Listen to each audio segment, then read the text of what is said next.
మొట్టమొదటిసారి అసెంబ్లీలో మాట్లాడే అవకాశం ఇచ్చిన మీకు మరియు నేను అసెంబ్లీకి రావడానికి కారణమైన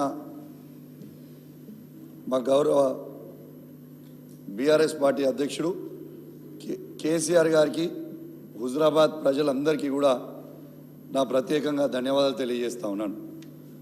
అధ్యక్ష, మా హుజరాబాద్ నియోజకవర్గంలో దళిత బంధు అనే పథకం శాచ్యురేషన్ మోడ్లో దాదాపు 18,021 మందికి హుజరాబాద్ నియోజకవర్గంలో ఇవ్వడం జరిగింది. దీన్ని దాదాపు గ్రౌండింగ్ కూడా అయిపోయినాయి. కానీ రెండో విడత దళిత బంధు అనేది ఆపుతా ఉన్నారు అధ్యక్ష. ఇది దాదాపు 2,800 మందికి అధ్యక్ష హుజరాబాద్ నియోజకవర్గంలో రెండో విడత దళిత బంధుని ఆపుతా ఉన్నారు. కాబట్టి దయచేసి దాన్ని వెంటనే విడుదల చేయాలని కూడా కోరుతా ఉన్నాను అధ్యక్ష. ఇవి ఈ 2,800 మందికి రెండో విడత దాదాపు 5 లక్షల రూపాయల దాకా రావాలి అధ్యక్ష. దాని తర్వాత దీంట్లో ఫైనాన్షియల్ ఇంప్లికేషన్స్ కూడా గవర్నమెంట్కి ఏమీ లేవు అధ్యక్ష. ఈ డబ్బు ఆల్రెడీ ఆ బెనిఫిషరీ అకౌంట్లో ఆల్రెడీ డిపాజిట్ అయి ఉంది అధ్యక్ష. కేవలం దాన్ని రిలీజ్ చేస్తే అయిపోతుంది అధ్యక్ష. దాంతోపాటు దాదాపు 50,000 నుంచి 1,00,000 రూపాయల వరకు దాదాపు ఒక 3,000 మంది వరకు రావాల్సింది ఉంది అధ్యక్ష.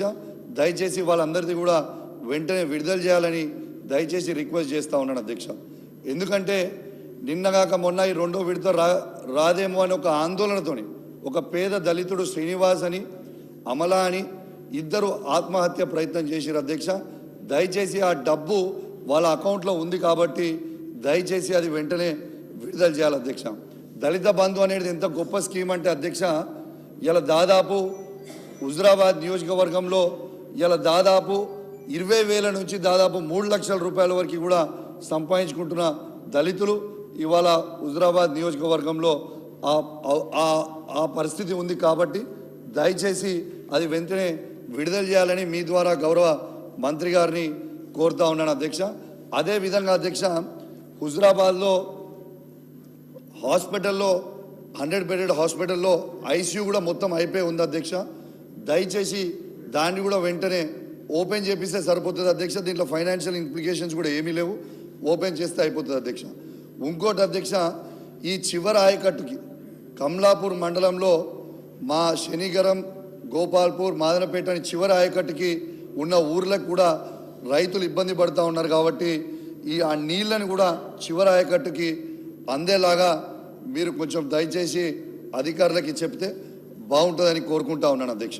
అధ్యక్ష, దీంతో పాటు అధ్యక్ష, ఒక యువకునిగా, ఒక యువ శాసనసభ్యునిగా యువత పక్షాన ఒక చిన్న అడుగుదామని మీ ద్వారా క్లారిటీ తీసుకుందామని అడుగుదామని అనుకుంటా ఉన్నాను అధ్యక్ష. అధ్యక్ష, పదే పదే గౌరవ ముఖ్యమంత్రి గారు పిసిసి ప్రెసిడెంట్ ఉన్నప్పుడు పదే పదే కేసీఆర్ గారి ప్రభుత్వం ఒక్క ఉద్యోగం కూడా ఇవ్వలే అని చెప్పారు అధ్యక్ష. కానీ అధ్యక్ష ఒక్క నిమిషం అధ్యక్ష, అధ్యక్ష ఒక్క నిమిషం, అరే అధ్యక్ష ఒక్క నిమిషం,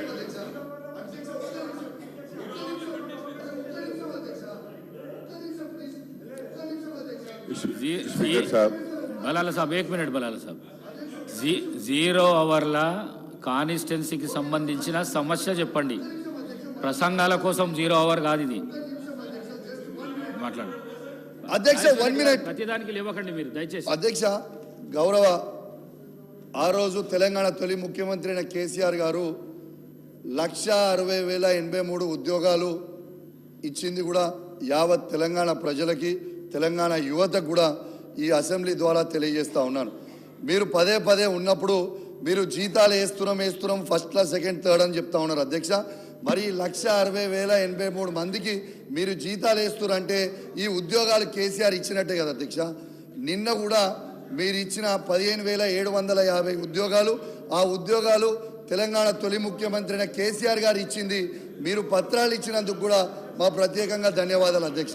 కానీ అధ్యక్ష ఒక్క నిమిషం అధ్యక్ష, కానీ అధ్యక్ష దీంతో పాటు అధ్యక్ష మా 2,32,308 ఉద్యోగాలు కాకుండా అదనపు 2 లక్షల ఉద్యోగాల జాబ్ క్యాలెండర్ మీరు విడుదల చేయాలి. ఇలా కేసీఆర్ గారు ఇచ్చిన ఉద్యోగాలు మేము ఇస్తున్నామంటే మీరు క్రియేట్ చేసి ఇవ్వడం కూడా కరెక్ట్ కాదు. మీరు దయచేసి అదనపు 2 లక్షల ఉద్యోగాలు ఏవే బలాలా సాబ్ బాత్ కరి स्पीकर साहब मैं మిస్యూజ్ చేసే చేయొద్దు. एक